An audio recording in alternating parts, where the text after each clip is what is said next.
Good morning everyone. जय श्री महाकाल.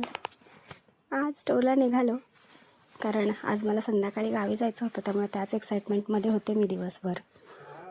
तर एकदम फ्रेश वातावरण होतं. सकाळचं तर ऑल टाईम फ्रेश असतं. आणि निघालो स्टोरला जायला. मस्तपैकी तिथे पोचलो आणि आज आम्ही दोघी नाही तर तिघी होतो. तिघींनी चहा पिला. स्टोरला गेली. आज आरशात बघितलं, थोडं वेगळं वाटलं, त्यामुळं थोडासा टाईमपास केला. दुपारी म्हणजे संध्याकाळी ताईंसोबत टी ब्रेक स्पेंड केला. आणि ताईंला मी असं 2 बोटांनी हर्ट कसं बनवायचं कोरियनमध्ये ते बघितलेलं आहे मी, तर ते तसं बनवायचं मी शिकवत होते. तर त्यांनी शिकल्या 50 to 70%.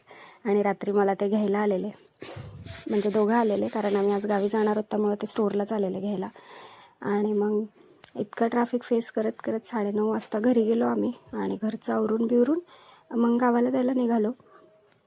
थंड हवा सुटलेली आणि सायंश पण थोडे दिवस सुट्टीला जाणार आहे, त्यामुळे त्याची सायकल पण घेऊन जायची होती. मग आम्ही आमचे जे पेट्स आहेत ते दुसऱ्यांना हँडओव्हर केले 2-3 दिवस सांभाळायला. आणि आम्ही निघालो गावी जायला. सायकल खाली ठेवली त्याची डिक्कीमध्ये. तर त्याला असं होत होतं की व्यवस्थित येईल का नाही. मग हे वीर पंजाबी ढाबा आहे, तिथे आम्ही जेवायला गेलो. आणि तिथे आम्हाला असं समजलं की तिथे जे म्हणजे ते जे ओनर आहेत ते रिटेल एम्प्लॉई होते आधी. तर रिटेल एम्प्लॉईनीच बिझनेस टाकला आणि बसलो, ट्रॅव्हलिंगला सुरुवात केली. थँक्यू.